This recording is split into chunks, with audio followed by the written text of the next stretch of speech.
Hello students, it's me Prakash Chauhan, chemistry faculty, and today we are going to discuss here the important chapter of the class 12th and this is about solution. तो हम लोग आज जो है solution chapter पढ़ेंगे. तो सबसे पहले बात करेंगे solution क्या है. Solution mean what? A homogeneous mixture of two or more than two components, two or more than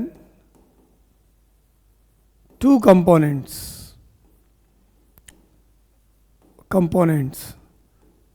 तो कुल मिला के हम लोग ये कह सकते हैं कि how many components are minimum required for the formation of solution.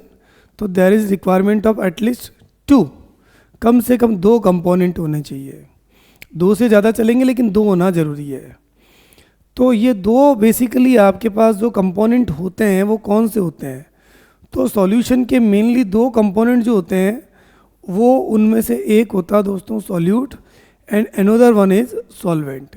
एक सॉल्यूट होता है, दूसरा क्या होता है सॉल्वेंट. अब बात यह है कि सॉल्यूट और सॉल्वेंट में बेसिकली डिफरेंस क्या है.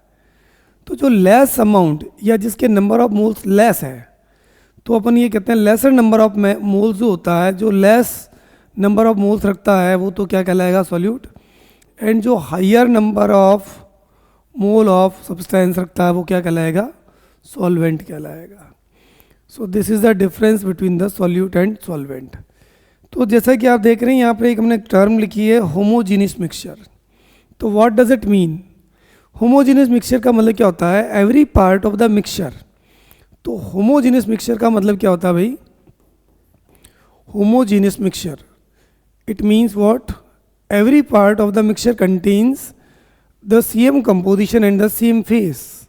तो अगर आपके पास यूनिफॉर्म कंपोजिशन होता है और यूनिफॉर्म फेस होती है, यूनिफॉर्म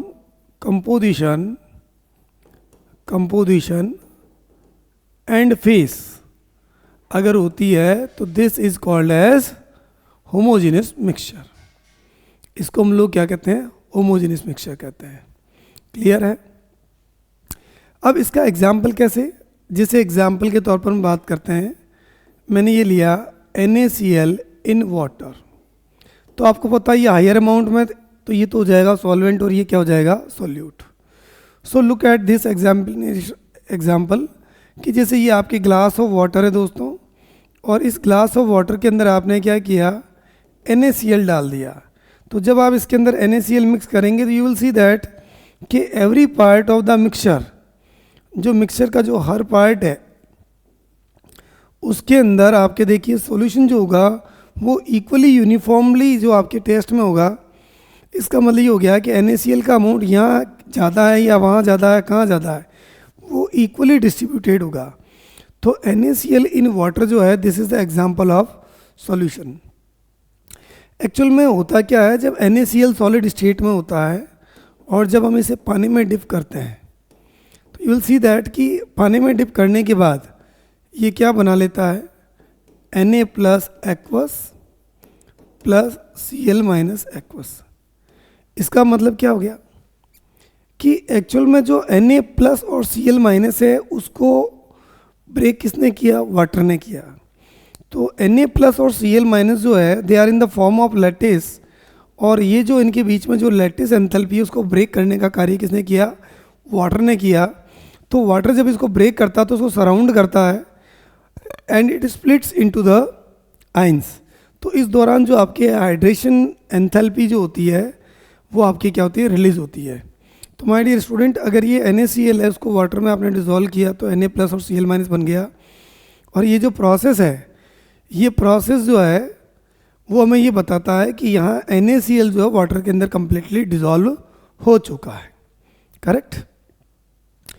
तो दोस्तों यहाँ NaCl इन वाटर में जो डिसॉल्व हुआ तो इसका लेस अमाउंट है तो ये तो मेरा क्या हो गया सॉल्यूट हो गया और ये मेरा क्या हो गया सॉल्वेंट हो गया.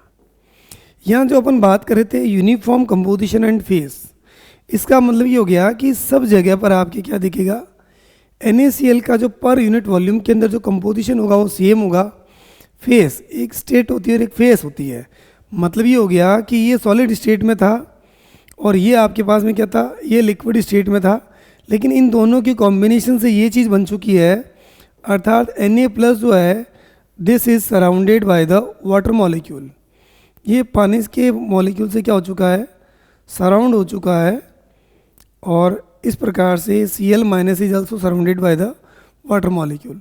तो जब वाटर से जब ये आयन इस प्रकार से सराउंड हो जाते हैं तो उसके लिए अपन क्या लिखते हैं, एक्वस लिखते हैं। तो वाटर का यहाँ जो सराउंडिंग करने वाला पार्ट वाटर के अंदर आपको पता ही है कि इसका H वाला पार्ट प्लस है, दूसरा वाला पार्ट क्या माइनस है। तो यहाँ प्लस को जो सराउंड करने वाला पार्ट क्या होगा, माइनस वाला पार्ट होगा। तो कुल मिलाकर के अपने दिमाग में ये बात आ चुकी है, और माइनस को सराउंड करने वाला क्या होगा भाई, plus part of the water. तो ये मैंने बताया कि how to form the solution, solution क्या होता है और कैसे बनाया जाता है। अब बात करेंगे टाइप ऑफ सॉल्यूशन की, आगे बात करेंगे टाइप ऑफ सॉल्यूशन, सॉल्यूशन के टाइप। अब पहली बात करते हैं कि जो सॉल्यूशन जो होता है, मैं अगर ऐसा कह दूं कि on the basis of component, on the basis of its component, अगर इसके अंदर दो कंपोनेंट है तो this is called as binary solution. इसको हम लोग क्या कहते हैं, बाइनरी सॉल्यूशन। अगर इसके कंपोनेंट 3 है तो ये क्या कहलाता है, टर्नरी सॉल्यूशन। सर बाइनरी का मतलब क्या हो गया, इसका मतलब ये हो गया भाई कि अगर NaCl इन वाटर है तो यहाँ दो ही कंपोनेंट है, so it's a binary solution. और यहाँ आप देखेंगे आपने क्या किया, NaCl भी ले लिया, साथ में थोड़ा सा शुगर भी ले लिया, है ना, और फिर क्या ले लिया, वाटर। तो जो एक्सेस में ये तो सॉल्वेंट हो गया, ये दोनों क्या हो गया, सॉल्यूट। तो ये आपके मैंने पहला टाइप बताया, classification on the basis of its component. तो पहला मेरा टाइप कौन सा हो गया, पहला हो गया मेरा बाइनरी और ternary on the basis of component. अब मैं बात करता हूँ सॉल्यूशन का दूसरा टाइप जो है वो कौन सा होता है भाई, वो होता on the basis of it's concentration, concentration of solute. Solute के बेसिस पर अपन कहते हैं ये दो टाइप का होता है, एक होता है भाई डाइल्यूट सॉल्यूशन और दूसरा होता है अपने पास में कंसंट्रेटेड सॉल्यूशन। तो डाइल्यूट सॉल्यूशन क्या होता है, जिसमें अमाउंट ऑफ सॉल्यूट कम होता है, जिसमें अमाउंट ऑफ सॉल्यूट बहुत कम है, very less amount of solute. तो इसको हम लोग क्या कहेंगे, this is called as dilute solution. और जहाँ पर ये अमाउंट ऑफ सॉल्यूट है it is the higher in amount, तो इसका मतलब this is the example of concentrated solution. दो बात कर ली हमने, तो ये हमारे पास दूसरा क्लासिफिकेशन था। अब थर्ड जो बात करेंगे वो है बच्चों on the basis of, next वो है on the basis of solvent. तो सॉल्यूशन जो है this is classified into the 3 types. किस बेसिस पर, on the basis of solvent. Solvent के बेसिस पर अपन बात करेंगे तो ये 3 टाइप के होता है। अब पहला टाइप कौन सा भाई, पहला अपने पास में सॉलिड सॉल्यूशन, दूसरा मेरे पास कौन सा है, लिक्विड सॉल्यूशन, और तीसरा मेरे पास में क्या है, गैसियस सॉल्यूशन। इसका मतलब ये हो गया कि इन सभी के अंदर खासियत ये है जो इसका नाम है उसी के बेसिस पर इसका जो आपके सॉल्वेंट होगा। जैसे अगर अपन बात करें कि यहाँ सॉल्वेंट जो रहेगा वो आपको पता होना चाहिए, सॉलिड सॉल्यूशन है तो यहाँ पर सॉल्वेंट हमेशा क्या रहेगा, सॉलिड ही रहेगा। लेकिन यहाँ सॉल्यूट जो रहेगा, सॉल्यूट वो सॉलिड भी हो सकता है, लिक्विड भी हो सकता है और गैस भी। लिक्विड सॉल्यूशन के अंदर सॉल्वेंट क्या रहेगा, लिक्विड रहेगा, एक्सेस में ये अमाउंट रहेगा, सॉल्यूट अपने पास सॉलिड, लिक्विड और गैस। और यहाँ बात करेंगे तो अगर ये गैसियस सॉल्यूशन है तो यहाँ अपने को ध्यान रखना सॉल्वेंट गैस रहेगा और ये क्या रहेगा, सॉलिड, लिक्विड और गैस। तो ये भी क्वेश्चन बहुत नॉर्मली पूछ लिया जाता है कई बार कि total number of type of solution. तो ये आपके टोटल आपके कितने टाइप के सॉल्यूशन हो जाएंगे, total there are total number of solution. तो आपसे कोई पूछें तो कितने टाइप के रहेंगे on the basis of solvent, ये 9 टाइप के सॉल्यूशन रहेंगे। इनके एग्जाम्पल्स भी अपन याद कर सकते हैं। तो यहाँ सबसे इम्पोर्टेंट बात कई बार ऐसे आती है कि भाई सॉलिड सॉल्यूशन जो है उसका एग्जाम्पल बताइए। तो हमारे मन में जब भी ये अपन पढ़ते हैं ना तो दिमाग में ये था कि अगर सॉलिड सॉल्यूशन है तो इसका मतलब सॉलिड सॉल्यूशन का मतलब क्या हुआ, तो सॉल्यूशन के लिए लिक्विड होना कोई ज़रूरी नहीं है। तो इसका मतलब ये अपन एक एग्जाम्पल के तौर पर बात करें कि भाई सॉलिड सॉल्यूशन का कोई एग्जाम्पल दो जिसमें सॉलिड इन सॉलिड हो, सॉलिड इन सॉलिड। इसका मतलब क्या हो गया कि सॉल्वेंट तो ये सॉलिड है और जो सॉल्यूट है वो भी क्या है, सॉलिड है। तो जितने भी एलॉयज होती है, जितने भी क्या है एलॉयज, तो alloys are the example of solid solution. अब इसका मतलब ये हो गया जैसे अगर आपने ले लिया ये ब्रॉस लिया, तो दोस्तों ब्रॉस के अंदर क्या होता है, कॉपर और जिंक होता है। और आपको पता होना चाहिए कि इसमें जब आप देखेंगे तो पूरा मिक्सचर एक जैसा दिखेगा। जैसे अपने जो घरों के अंदर पानी के जो ये पाइप वगैरह जो होते हैं, ये जो टैप वगैरह जो होते हैं, तो आप लोग देखेंगे कि इनके अंदर ये जो आपके बना होता है, तो इसमें ये जो मेटर जो है ये अगर ये ब्रास का है तो आप लोग देखेंगे कि इस ब्रास के इसके अंदर ऐसा नहीं कि यहाँ पर कॉपर दिखेगा, यहाँ पर जिंक दिखेगा। पूरा सॉल्यूशन क्या दिखेगा, वो अपने आप में कैसे एक जैसा दिखेगा। अगर हम बात करते हैं स्टील, तो स्टील भी अपने आप में क्या है, ये भी एक प्रकार का सॉलिड सॉल्यूशन है ऐसे। अब अगर मैं अगला एग्जांपल ले लूँ कि कोई कहें कि भाई गैसियस सॉल्यूशन का एग्जांपल दे दो, गैसियस सॉल्यूशन। गैसियस सॉल्यूशन का मतलब ये हो गया है कि यहाँ पर अगर मैं गैस इन गैस के बारे में बात करूँ, गैस इन गैस, इसका मतलब ये सॉल्यूट कौन है, मेरा गैस है, और सॉल्वेंट मेरा क्या है, ये भी मेरा क्या है, गैस है। तो अगर हम बात करें एयर के बारे में, तो एयर के अंदर क्या चीज़ होगी, आपको पता है कि N2 गैस जो ज़्यादा अमाउंट में है 78% है ना, और ये जो अपने पास में O2 है मान लो ये 21% और बाकी अदर गैसेस है। तो ये क्या हो गया, ये गैसेस सॉल्यूशन हो गया। और ये पूरा यूनिफॉर्म, ऐसा नहीं है कि आपको एनवायरनमेंट में ये दिखेगा कि ये नाइट्रोजन और ये ऑक्सीजन है, ऐसा पॉसिबल नहीं है। तो ये आपके एनसीईआरटी का एक आपके 4 टाइप एग्जाम्पल है। यहाँ पर टाइम वेस्ट नहीं करेंगे कि ये क्या होता है और क्या नहीं होता भाई। तो दोस्तों अभी तक हमने बात की थी सॉल्यूशन क्या होता है और सॉल्यूशन के टाइप कौन से होते हैं, सॉल्यूशन बनाया कैसे जाता है, होमोजीनियस का मीनिंग क्या होता है, ये बारे में। अब चलते हैं आगे। सर लिक्विड सॉल्यूशन का भी एग्जांपल दे दो। चलो ये ले लिया आपने, अगर बात कर रहे हो तो लिक्विड सॉल्यूशन भी ले लेते हैं। तो इसमें क्या हो जाएगा भाई, liquid in liquid, liquid in liquid. इसका मतलब क्या हो गया कि दोनों की फिजिकल स्टेट क्या लिक्विड ही है। जैसे एग्जाम्पल के तौर पर अपन चाहें तो ये लिख सकते हैं इथाइल अल्कोहल इन वाटर। ये ज़्यादा है तो ये सॉल्वेंट है और ये उसमें आपने अल्कोहल मिला दिया तो ये क्या हो गया, सॉल्यूट हो गया। तो ये हो गया भाई different kind of solution and there examples. अब दोस्तों कोई भी सॉल्यूशन जो होता है उसको जो अपन कहते हैं, जिस फॉर्मेट के अंदर अपन शो करते हैं वो कहलाती है उसकी कंसंट्रेशन। तो अब हम बात करेंगे कंसंट्रेशन के बारे में। कंसंट्रेशन, तो कंसंट्रेशन या इसको हम लोग स्ट्रेंथ भी बोलते हैं, स्ट्रेंथ, कंसंट्रेशन और strength. So what does it mean concentration और स्ट्रेंथ। एक्चुअल में अभी आपने देखा कि आपने एक ग्लास पानी लिया और उस पानी के अंदर मान लीजिए आपने नमक मिला दिया, this is the glass of water and you are mixing here. ये आपने क्या किया, NaCl है, इसको आपने इसके अंदर मिला लिया। तो क्या देखेंगे आप, यू विल सी दैट कि यहाँ पर NaCl इन वाटर के अंदर यूनिफॉर्म मिक्सचर मिला। अब मान लेते हैं कि ये 1 स्पून आपने इसे मिलाया and the amount of NaCl is 10 ग्राम, और मान लीजिए volume of the glass this is 1 litre, तो आप क्या कहेंगे कि भाई बताओ इसकी स्ट्रेंथ क्या है NaCl की in the water.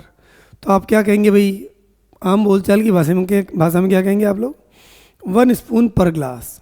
On the other and आप ये भी कह सकते हैं, इसका अमाउंट पता तो क्या कहेंगे 10 ग्राम पर लीटर। तो ओवरऑल कंसंट्रेशन का मतलब क्या होता है, amount of solute in per litre of solution, पर लीटर ऑफ सॉल्यूशन। 1 लीटर के अंदर जो सॉल्यूट का अमाउंट है वो क्या कहलाता है भाई, ये कहलाता है कंसंट्रेशन या स्ट्रेंथ भी कहते हैं। तो इसकी यूनिट क्या हो गई, its unit is what, mole per litre, sorry ग्राम पर लीटर। अमाउंट है ना, हमने मोल की बात ही नहीं की अभी तक। तो ये क्या रहेगा, ग्राम पर लीटर, ग्राम पर लीटर। तो कंसंट्रेशन क्या हो गया ये पता चल गया। कंसंट्रेशन अपने आप में क्या है, एक सॉल्यूशन की स्ट्रेंथ या उसकी पावर को, कि उसमें 1 लीटर में कितना सॉल्यूट आपके घुला हुआ है, वो कंसंट्रेशन कहलाती है। चलो लेट्स सी द नेक्स्ट। वो हमारे पास में दोस्तों सेकंड है कंसंट्रेशन यूनिट्स। तो ये तो बहुत आम बोलचाल की भाषा में अपन यूज़ करने वाली चीज़ें थी, पढ़ी थी हमने। अब बात करेंगे कंसंट्रेशन यूनिट्स के बारे में कि what are the concentration units. तो कंसंट्रेशन यूनिट्स जो है वो कौन कौन सी है, पहला देखिए आप, इनको जो है 2 टाइप में कैटेगराइज किया गया है। Concentration units are categorize in 2 types. कितने टाइप है भाई, 2 टाइप है। जो इसका पहला टाइप है, this is called as temperature dependent units, जो टेम्परेचर पर डिपेंडेंट है। और दूसरा मेरे पास क्या है, टेम्परेचर इंडिपेंडेंट यूनिट्स। एक टेम्परेचर डिपेंडेंट है और दूसरी कौन सी है, independent. So the temperature dependent units कौन कौन सी है भाई, तो इसमें अपन बात करेंगे, ये आगे नॉर्मलिटी, फिर आ जाएगी मोलरिटी, फिर आएगी formality, fourth is W/V percentage and fifth is V/V percentage. इसमें अगर हम बात करेंगे तो क्या आएगा भाई, पहले आएगा आपके पास मोलरिटी, उसके बाद में आएगा weight/weight परसेंटेज, फिर आएगा अपने पास में मोल फ्रैक्शन x, उसके बाद में आएगा आपके पास ppm and finally you will receive your ppb। So these are the concentration units which are temperature dependent and these are the concentration units which are temperature independent। तो दोस्तों सबसे पहले हमारे सामने ये सवाल आता है, ये कई बार एग्जामिनेशन में भी आया कि आपको 5-7 एग्जाम्पल दे करके मैट्रिक्स टाइप का क्वेश्चन आता है कि how many concentration units are the temperature dependent and independent, उनके नंबर शो करना। तो देखो दोस्तों, जिस यूनिट के अंदर वॉल्यूम आ जाता है, इन सभी यूनिट्स के अंदर क्या आएगा, वॉल्यूम आएगा। और जबकि इन यूनिट्स के अंदर क्या आएगा, इनके अंदर मोस्टली जो आने वाली चीज़ है वो कौन सा, मास और नंबर आएंगे।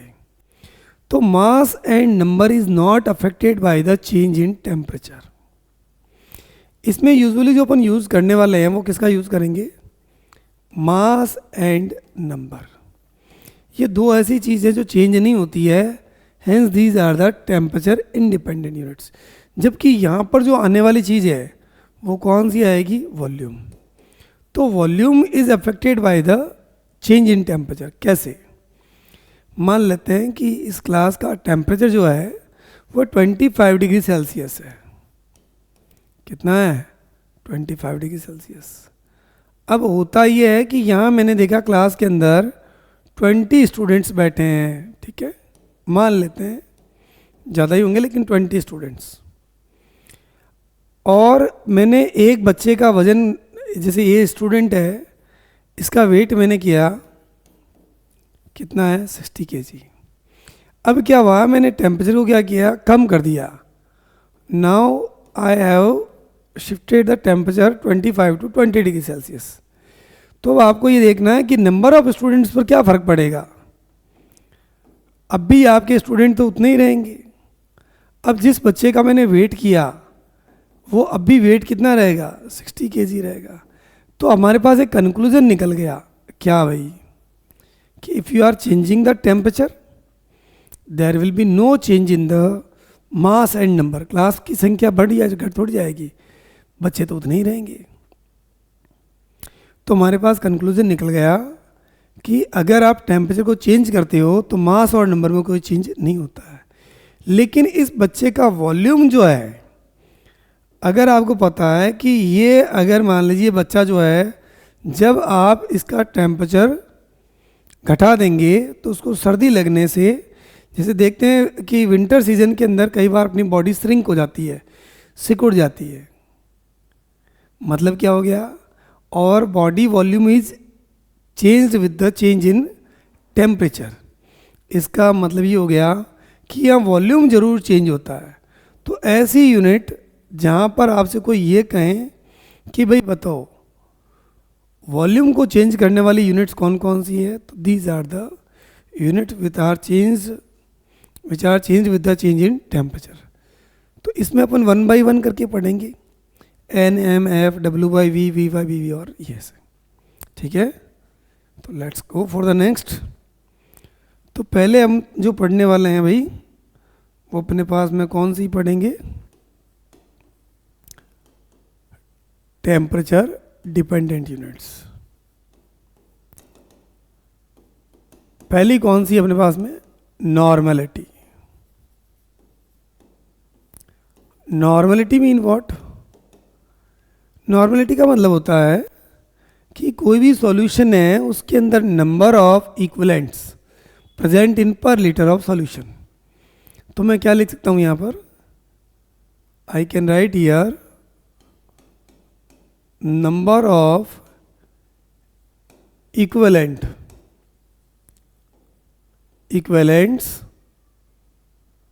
Present in per litre of solution. 1 litre solution के अंदर जो नंबर ऑफ इक्विवेलेंट्स होते हैं, this is called as normality. तो मैं नॉर्मलिटी को क्या लिख दूं भाई, I can write like this, number of equivalent divide by volume of solution, volume of solution. तो यहाँ जो नंबर ऑफ इक्विवेलेंट होते हैं ये क्या चीज़ होती है भाई, तो जो नंबर ऑफ इक्विवेलेंट निकाले जाते हैं दोस्तों, ये हमें पता होना चाहिए। ये होता है given mass of substance divide by equivalent mass, given mass of substance divide by equivalent mass. तो ये जो ई जो होता है इसको हम लोग क्या कहते हैं, इक्विवेलेंट मास। अब आपके मन में ये भी सवाल आएगा कि सर ये इक्विवेलेंट मास क्या होता है, ये भी आपको भी बताते हैं। इक्विवेलेंट मास है ना, तो फॉर्मूला हमारे पास में ये आ गया। तो if I put the value of equivalent, तो मेरे पास W by E into volume के लिए मैंने 1/V इन लीटर। तो यहाँ पर मेरे पास क्या आ गया, this is the formula to show the to calculate the normality of the solution. तो दोस्तों अगर नॉर्मलिटी का फॉर्मूला ये है स्टैंडर्ड, तो इसके बेसिस पर मैं अगर इसकी यूनिट कैलकुलेट करूँ, इसकी यूनिट निकालूँ, तो क्या आएगी, इक्विवेलेंट की यूनिट तो इक्विवेलेंट ही रहेगी और वॉल्यूम की यूनिट क्या हो जाएगी, litre. So the unit is what, equivalent per litre. ठीक है। नॉर्मलिटी के बाद जब हमने बात की है, सेकंड इज व्हाट, मोलरिटी। तो थोड़ा इक्विवेलेंट मास के बारे में आपको पता होना चाहिए। इक्विवेलेंट मास जो होता है वो कैसे फाइंड किया जाता है, ये फाइंड किया जाता है मोलर मास डिवाइड बाई ये लिखते हैं हम लोग molar mass MWT divide by, यह आएगा वैलेंसी फैक्टर। अब वैलेंसी फैक्टर क्या होता है ये भी सिखाना पड़ेगा अपने को। या हम लोग कहते हैं इस पे जो चार्ज आता है वो चार्ज से भी निकाल सकते हो, या हम लोग कहते हैं एसिडिटी, या फिर हम लोग कहते हैं बेसिसिटी।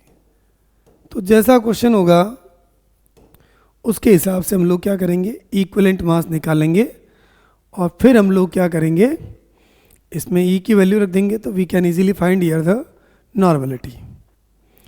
तो दोस्तों यहाँ थोड़ा अपन और आगे चलते हैं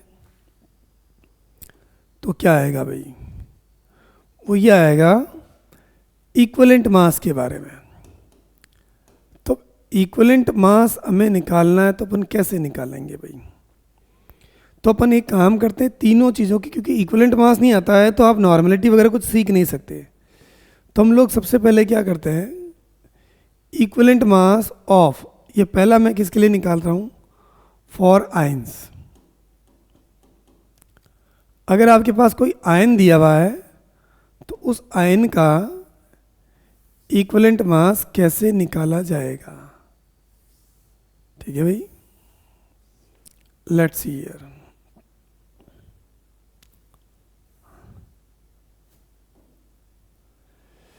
इक्विवेलेंट मास फॉर आयन कैसे निकाला जाएगा, इसके लिए अपन क्या करते हैं, जो आपके जो उसका एटॉमिक मास होगा या जो भी उसका मास है उसको 4 से डिवाइड करेंगे। जैसे एग्जाम्पल के तौर पर हम बात करें, जैसे मेरे पास Na प्लस आ गया, Mg प्लस 2 आ गया, Al प्लस 3 आ गया, या फिर आपके पास में Ca प्लस 2 आ गया, तो आपको इसका इक्विवेलेंट मास निकालना है। तो इसका एटॉमिक मास कितना होता है, सोडियम का 23 होता है, चार्ज कितना 1, तो वैल्यू क्या आएगी 23 ग्राम पर इक्विवेलेंट। इसका निकालना है तो क्या करेंगे, 24 चार्ज डिवाइड बाई 2। मतलब ये बहुत छोटी छोटी चीज़ें लेकिन आपको आनी चाहिए भाई। और इसके बारे में निकालेंगे तो ये कितना आ जाएगा, एटॉमिक मास 27 होता है, चार्ज कितना दिया हुआ 3 है, तो 9 ग्राम पर इक्विवेलेंट। और कैल्शियम के लिए निकालेंगे तो ये आएगा 40 होता है divide by 2 charge, this is 20 ग्राम पर इक्विवेलेंट। तो यहाँ आपने क्या नोटिस किया, यहाँ आपने नोटिस किया कि हम लोग क्या निकाल सकते हैं, equivalent mass for the ions. ठीक है, अब मैं आपसे ये कहूँ कि मुझे निकालना है, ये कैटायन के लिए निकाला, अगर आपके पास कोई Cl माइनस आ गया, O माइनस 2 आ गया, N माइनस 3 आ गया, या फिर आपके पास OH माइनस आ गया, या कार्बोनेट आ गया, है ना, if you are given any kind of ion, तो उसके इक्विवेलेंट मास कैसे निकालेंगे। तरीका वही रहेगा, जो आपके पास एटॉमिक मास है उसको उसके 4 से डिवाइड कर दो, 35.5 ग्राम पर इक्विवेलेंट। यहाँ क्या आ जाएगा, 16 डिवाइड बाई 2, 8 ग्राम पर इक्विवेलेंट। ये क्या हो जाएगा भाई, 14 डिवाइड बाई 3, ये 4.6 ग्राम पर इक्विवेलेंट। यहाँ क्या आ जाएगा, अब आपको इक्विवेलेंट मास OH माइनस का निकालना है, तो ऑक्सीजन का तो एटॉमिक मास 16 और हाइड्रोजन का 1, तो ये क्या हो गया 17 डिवाइड बाई 1, 17 ग्राम पर इक्विवेलेंट। और ये क्या हो जाएगा भाई, ये हो जाएगा 60 डिवाइड बाई 2, आंसर क्या हो जाएगा 30 ग्राम पर इक्विवेलेंट। तो यहाँ दोस्तों आपने एक बात नोटिस की होगी कि आयंस के जो इक्विवेलेंट मास हम फाइंड करते हैं उसमें एक ही चीज़ करते हैं, क्या, जो 4 से क्या कर देते हैं उसको डिवाइड कर देते हैं। अब बात करते हैं नेक्स्ट आगे, बी। बी अपन क्या लिखेंगे, एसिड्स। अगर एसिड्स हैं तो उनके इक्विवेलेंट मास कैसे निकाले जाएंगे। तो हम लोग क्या करते हैं, इक्विवेलेंट मास ऑफ एसिड जो आएगा, इक्विवेलेंट मास ऑफ एसिड वो कैसे निकाला जाएगा भाई, उसको निकालने का तरीका क्या है? तो अपन क्या लिखेंगे, जो उसका मोलर वेट होगा उसके अंदर बेसिसिटी से डिवाइड करेंगे। अब आप कहेंगे सर ये बेसिसिटी क्या है? तो एसिड जो होता है उसके अंदर number of ionisable H ion, कोई भी एसिड कितना आपके क्या दे रहा है, एच आयन देता है, उसको हम लोग कहते हैं this is called as basicity. एक एसिड ने कितना एच आयन दिया आयोनाइज होकर के, वो क्या कहलाती है, उसकी बेसिसिटी कहलाती है। करेक्ट। तो अब अपन बात करेंगे कि भाई ये नंबर ऑफ आयोनाइजेबल आपके एच आयन कैसे निकालते हैं। जैसे मैंने बात की पहले एग्जाम्पल के तौर पर HCl, तो ये जब आयोनाइज होगा तो क्या बनाएगा, H प्लस, और क्या बनाएगा, Cl माइनस। तो जो इक्वलेंट मास ऑफ HCl आएगा वो कैसा आएगा, ये कितना एच आयन दे रहा है, 1, तो इसकी बेसिसिटी कितनी हो गई, 1। मोलर मास 36.5 है, डिवाइड बाई 1 कर लेंगे। अगर आपके पास H2SO4 है ना भाई, तो ये 2 मोल एच आयन देगा मुझे, प्लस क्या देगा, सल्फेट आयन। तो यहाँ इक्वलेंट मास ऑफ H2SO4 आएगा, वो कितना आ जाएगा, 98 क्या इसका मोलर मास है, और एच आयन कितना दे रहा है, 2 मोल एच आयन दे रहा है।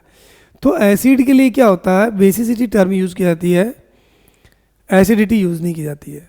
और सिमिलरली अगर H3PO4 है तो ये आपके ब्रेक होगा, तो ये क्या बनाएगा भाई, 3 mole H ion plus PO4 minus 3।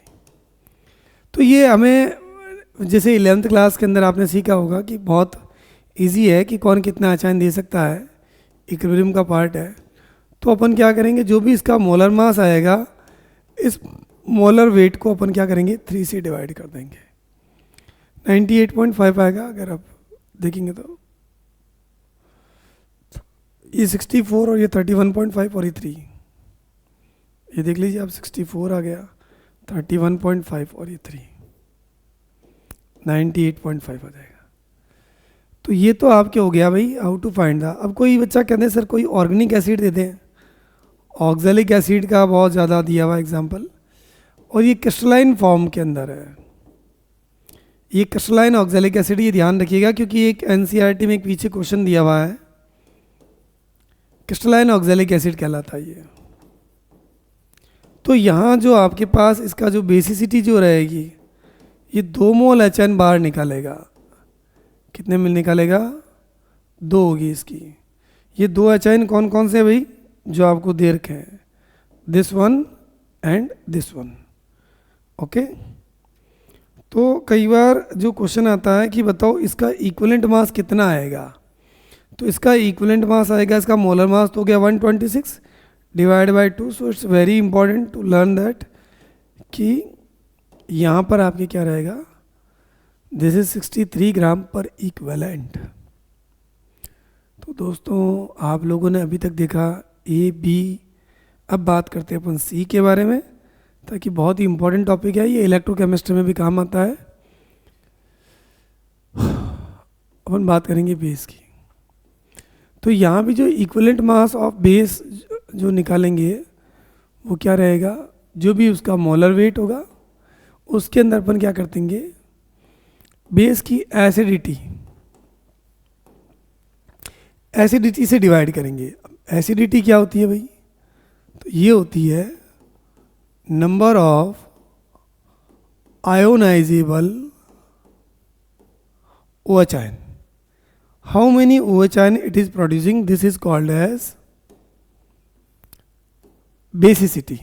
इसको हम लोग क्या कहते हैं, sorry base not basicity, this is about acidity, है ना। ये उल्टी टर्म यूज की जाती है, थोड़ा ध्यान रखना है। एसिडिटी, अगर कोई कहें कि सर ये एसिडिटी क्यों यूज़ की जाती है, इसका मतलब ये होता है कि कोई अगर आपके पास ये कोई बेस है तो उससे क्या प्रोड्यूस होगा, OH आयन। तो OH आयन को न्यूट्रलाइज करने के लिए कितने मोल ऑफ एसिड चाहिए, कितना mole of H positive ion चाहिए, वो इसलिए आपके उल्टा यूज़ किया था। जैसे अपन कहते हैं लड़के की शादी करने के लिए लड़की चाहिए, और लड़की की शादी करने के लिए क्या चाहिए, लड़का। तो ये उल्टी टर्म यूज़ होती है, बेस के लिए एसिडिटी और एसिड के लिए बेसिसिटी।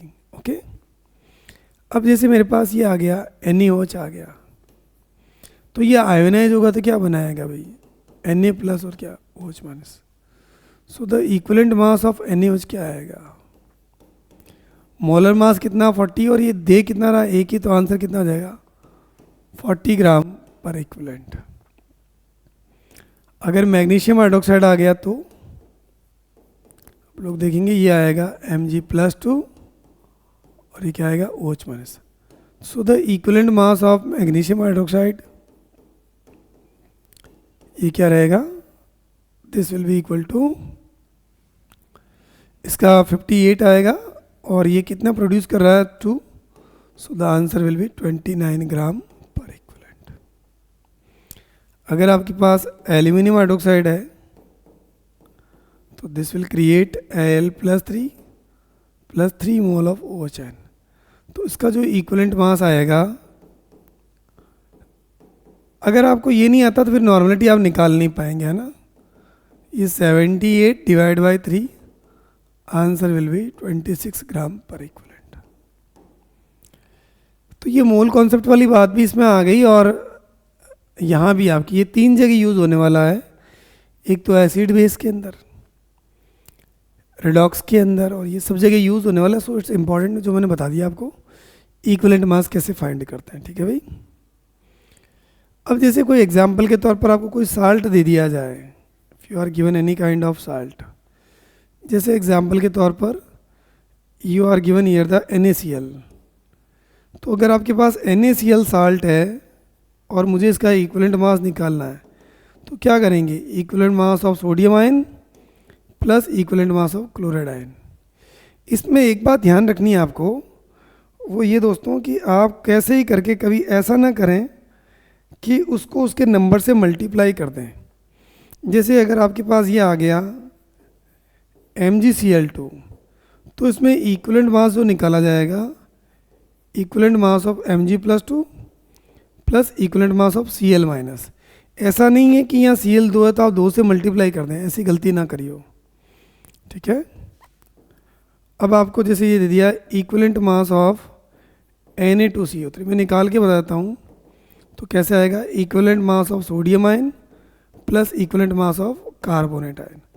तो सोडियम का मुझे पता कितना होता है 23 डिवाइड बाई चार्ज करेंगे 23 आ जाएगा, और ये 60/2 निकाला, ये 30 आ गया, तो ये 30। Your answer will be what, 53 ग्राम पर इक्विवेलेंट। तो प्यारे बच्चों, यहाँ तक हम लोगों ने एक बात सीख ली है कि अगर आपके पास एसिड है, बेस है या साल्ट है, तो उनके इक्विवेलेंट मास हम किस तरीके से निकाल सकते हैं, ठीक है। तो यहाँ अपन वापस आते हैं, this was a very very important term, and if you want to calculate the normality for any question for the NEET and JEE, so it's very important to learn about the equivalent mass. Now let's move to the next point, and this is about molarity. We will also solve the question related to the normality, molarity. So we will take the single question in which we will calculate the every value like N, M, F, anything. Okay, so let's see the cover the first the topic normality, molarity, and now formality. Since formality is not in our syllabus, so the C is what, W by V percentage. W by V mean what? अभी तक हमने बात की थी कि जैसे ये आपके पास में ये सॉल्यूशन है, इस सॉल्यूशन का अमाउंट आपने कितना लिया था, 1 लीटर लिया था। Now you will not take here the 1 litre, ये W ग्राम अमाउंट है, एंड यहाँ पर आप ये कितना लेंगे, 100 ml लेंगे। तो 100 ml अमाउंट के अंदर जो आपके सॉल्यूट का अमाउंट होता है, this is called as W by V percentage. नाम से ही पता चलता है परसेंटेज का मतलब 100 ही होता है।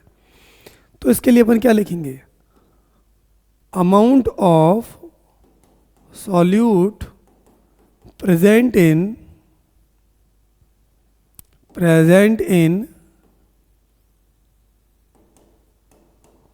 100 ml of solution present in 100 ml of solution. 100 ml solution के अंदर उसका अमाउंट कितना, this is called as W/V. तो W/V को जब भी अपन फॉर्मूला बनाएंगे तो किस तरीके से लिखेंगे, amount of solute divide by volume of solution. ये ml में होगा भाई, ध्यान रखना, और ये किस में आएगा, ग्राम में, इनटू क्या कर लेंगे ये 100. सो इस फॉर्मूले से हम लोग क्या फाइंड कर सकते हैं, we can find here easily what, यहाँ हम लोग पता कर सकते हैं भाई कि अगर आपको इस टाइप से कोई दिया हुआ है तो इससे हम निकाल सकते हैं W/V परसेंटेज. ठीक है,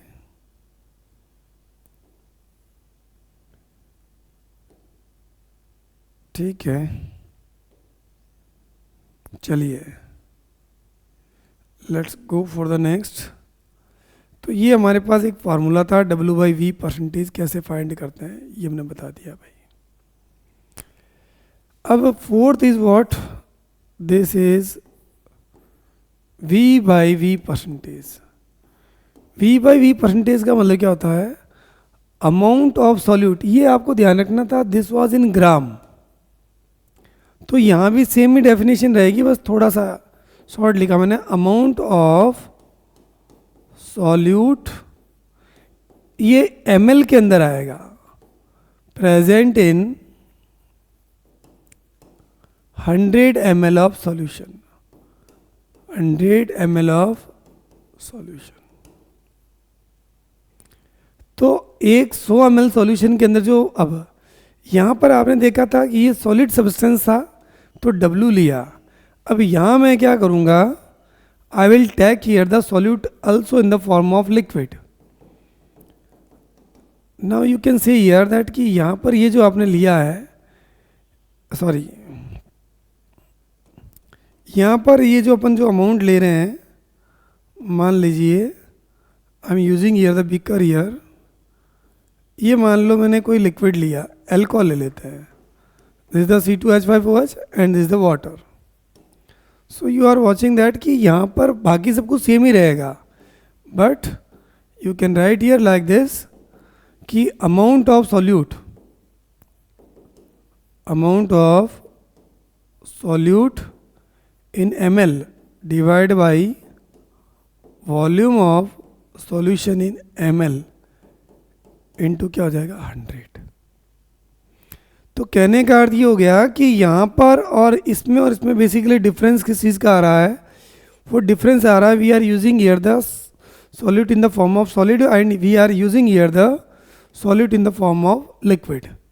सो these are the basic formulas to calculate the concentration which are temperature dependent. Okay dear students, तो लेट्स सी कि अगर अपने पास में कोई क्वेश्चन आ जाता है तो कैसे आएगा. एक क्वेश्चन करते हैं. पहला देखिए, पहला मैंने ये क्या दिया, 7.8 gram of magnesium hydroxide is dissolved इन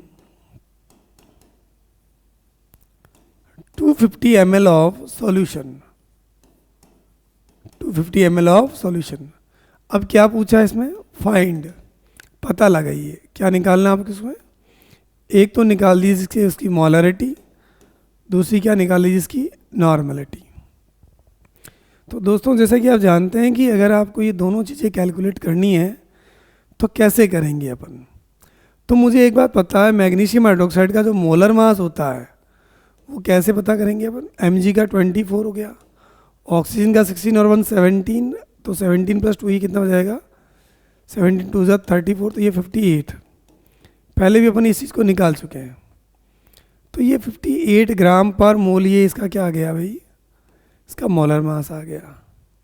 तो पहले अपने को क्या निकालना, molarity. So molarity will be what, W upon molar weight into 1/V.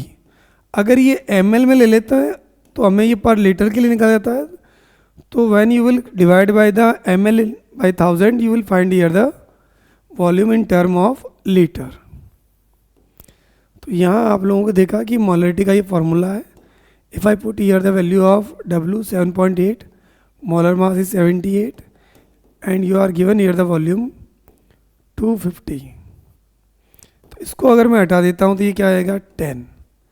ये कैंसिल हो गया.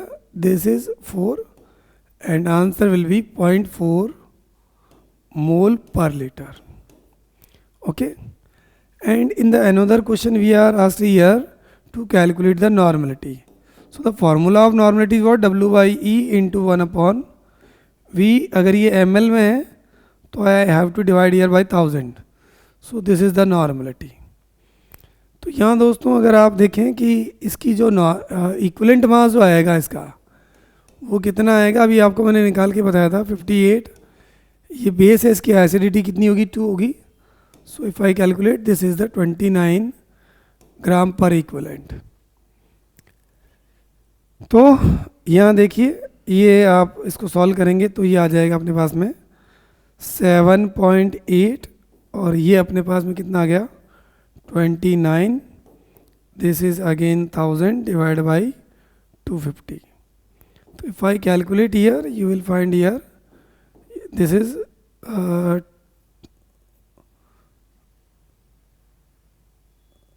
this is, sorry, we have put here the value 5.8. sorry, okay. तो यहाँ देखिए आपके वो 78 नहीं, देखिए इसमें हमें जो मोलर मास जो आ रहा था मैग्नीशियम हाइड्रोक्साइड का वो 58 आ रहा था. सॉरी, ये थोड़ा सा हमने इसको जल्दबाजी में यहाँ 78 की जगह 58 रख दिया था. इधर देखिए आप, तो ये कितना भाई 7.8 divide by 58, not 78. 1000 divide by V in ml. This is how much? This is 250 ml. Okay. तो ये फाइनली आपके पास आंसर आएगा. If I remove this value then this is equal to 78 into 4 divide by 58 into 10 mole per litre. और यहाँ क्या रहेगा, equivalent mass 29 है तो ये देखिए आप, ये कैंसिल हो जाएगा and this comes out as 4. So your answer will be 78 divide by 29 into 4.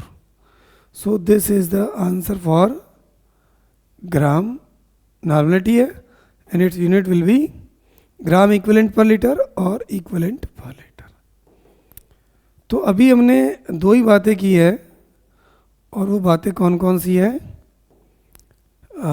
Temperature dependent units. So what are the temperature dependent units? जैसा कि हमने बताया आपको, these are the temperature dependent units.